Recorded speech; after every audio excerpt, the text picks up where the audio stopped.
too good, mate. It's far too good. Oh, simply lovely that. But a great race. Comes really good. Fire. Well done. Really good execution. You managed that really well. So, very happy. Well done, guys. Well done, everyone. What if I told you that Max Verstappen's dominant victory at the Las Vegas Grand Prix was not just the result of raw pace, but the consequence of a series of hidden factors uncovered after the race that explain exactly why he looked untouchable for 50 laps? You saw Verstappen win by more than 20 seconds, but you did not see the internal discovery that Red Bull made after analyzing every sector, every tire trace and every radio message. The team found the precise reason why the RB21 suddenly operated inside its perfect window on a night when McLaren collapsed under pressure in fuel limitations. And you definitely did not hear the strategic details that Verstappen learned only after the race.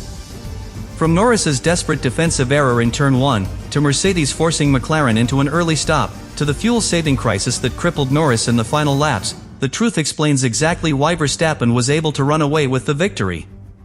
Stay right here, because once you discover what Red Bull told Verstappen after the race, why the car behaved perfectly in the desert cold and how his rivals fell apart behind him, you will understand the full story of a win that changed the championship fight completely. The Las Vegas Grand Prix unfolded under conditions that pushed every team to the limit, yet from the opening lap it became clear that Max Verstappen was operating in a completely different sphere.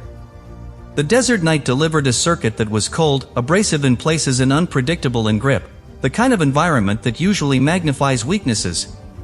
But instead of struggling as he had in qualifying 24 hours earlier, Verstappen felt a level of balance and stability that surprised even him. The RB21 responded immediately to his inputs, rotated through slow corners with confidence and generated the traction he had been missing all weekend. The transformation was so dramatic that he questioned the team repeatedly on the radio during the early laps. As Verstappen pushed into the first phase of the race, the dynamics behind him shifted in ways that favored Red Bull perfectly. Lando Norris launched aggressively but made a crucial mistake at the first corner, misjudging his braking point and overrunning the apex. That single error prevented him from controlling the race from the front and opened the door for Verstappen to break free. From that moment, the McLaren driver was forced into a recovery rhythm, battling a Mercedes car that pressured him into an early stop. This small strategic distortion became one of the key reasons Verstappen's victory margin began expanding so quickly. The radio messages across the field told a different story for each contender. While Verstappen reported that the car felt stable and predictable, Norris described growing problems with balance under traction. McLaren informed him that tire degradation was running higher than expected and that his fuel targets were tightening much earlier than planned. Meanwhile, Ferrari struggled to maintain pace, and Mercedes found itself locked into a strategic duel that consumed their focus.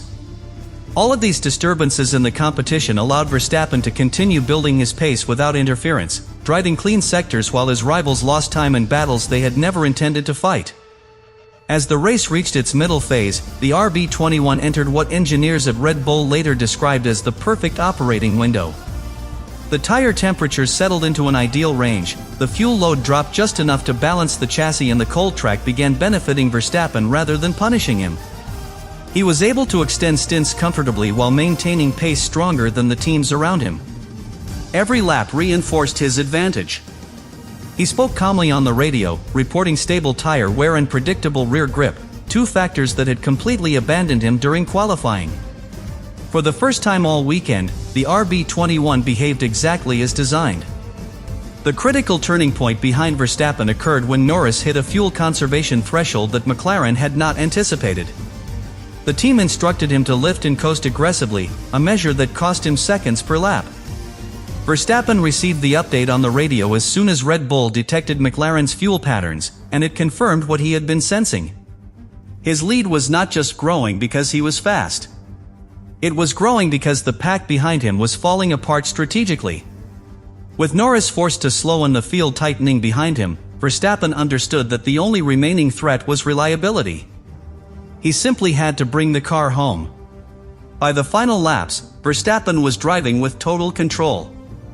The RB21 maintained consistent grip, the tires behaved exactly within the predicted curves, and the fuel consumption aligned perfectly with Red Bull's projections. The radio messages became shorter and calmer as he and his engineer confirmed that the race was fully under control. When Verstappen crossed the finish line more than 20 seconds ahead, the outside world believed it was simply another dominant performance. But inside the garage and inside the cockpit, everyone understood the deeper truth.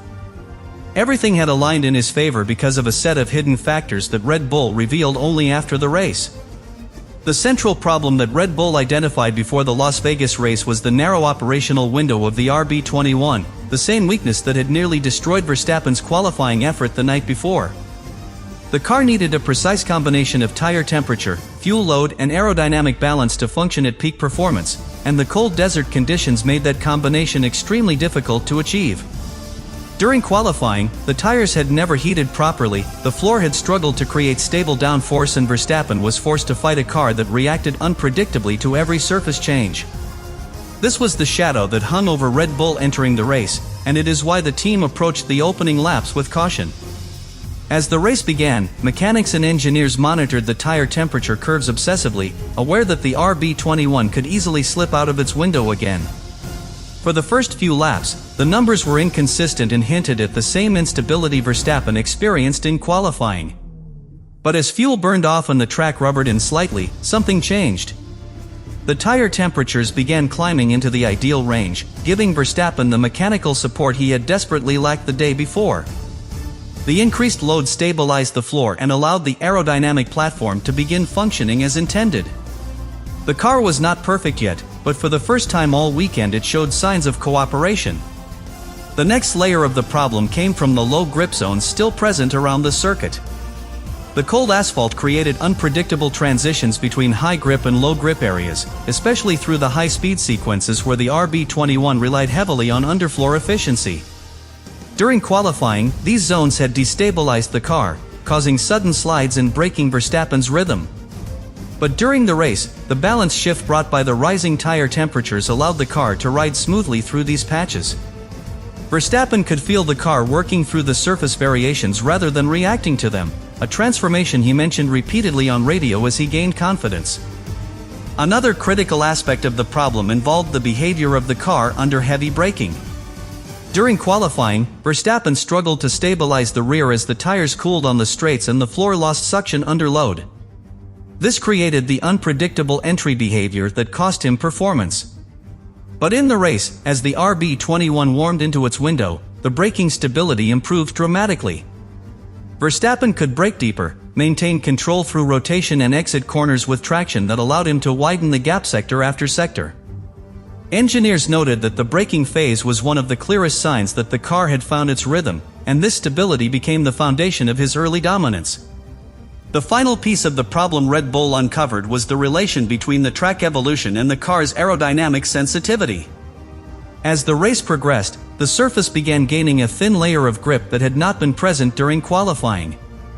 This slight change in texture helped seal the floor, improving the suction effect that the RB21 depended on. With the tires now at correct temperature and the track supporting the aerodynamic structure, the car reached a level of consistency that Verstappen had not experienced all weekend. The behavior was predictable, the feedback was clear, and the grip was stable enough to let him explore the limits of the chassis rather than fight against them. By the end of the analysis, Red Bull realized that the problem was not that the RB21 suddenly became fast. It was that the car finally entered the narrow window it had missed entirely during qualifying. The tire temperature stabilized. The floor remained engaged. The braking zones became predictable. And the aerodynamic platform settled into a coherent rhythm. Verstappen's speed was not accidental. It was the result of understanding precisely why the car had failed the night before and why the changing conditions of the race allowed the RB21 to transform into the dominant machine the world saw on Sunday. Red Bull's engineering report after the Las Vegas Grand Prix revealed a pattern that perfectly explained Verstappen's sudden dominance. The RB21's tire temperature curve stabilized earlier than expected, reaching its ideal operating range within the first phase of the race. This was a dramatic contrast with qualifying, where the tires never approached their required window. Engineers noted that the combination of a heavier fuel load, slightly increased track grip, and the slipstream effect on the opening laps allowed the tires to warm more quickly than simulations predicted. This thermal stabilization became the foundation of Verstappen's consistency and opened the door for the car's aerodynamic platform to lock into place. Once the tires moved into their optimal state, Red Bull focused on the underfloor aerodynamic behavior. The engineering data showed that the RB21's ground effect tunnels were working at peak efficiency from lap 10 onward, generating stable suction and reducing the oscillations that had plagued Verstappen the night before.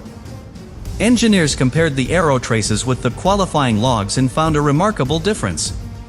Where the qualifying laps showed turbulence, instability and pressure mismatches beneath the car, the race data displayed clean airflow and consistent load distribution.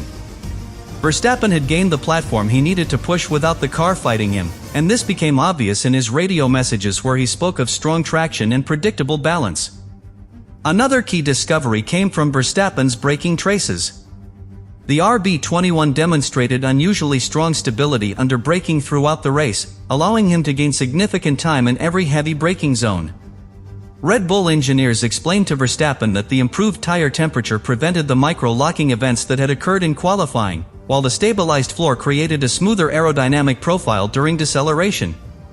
This dual improvement allowed Verstappen to brake later, maintain a sharper rotation point and exit corners with more confidence than any of his rivals. The team considered the braking performance one of the clearest indicators that the RB21 had reached its perfect performance state.